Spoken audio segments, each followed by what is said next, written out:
আসলে ময়লা পলিথিন দিয়ে কি করে আপনারা দেখতে থাকেন। আসলে বেশিরভাগই গ্রাম অঞ্চল ময়লা পলিথিনগুলি ফালাই দেয়। এই পলিথিন দিয়ে কি করে আপনারা দেখতে থাকেন।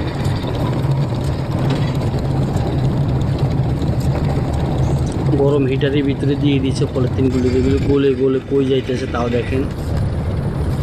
এই যে সবগুলি একটা সাফ হয়ে আসার পরে কি করে আপনারা নিজেরাই দেখতে থাকেন।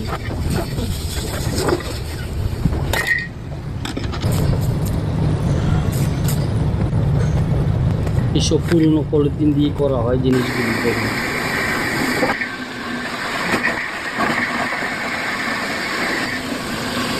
এক ধরনের খাদ্য চাকা।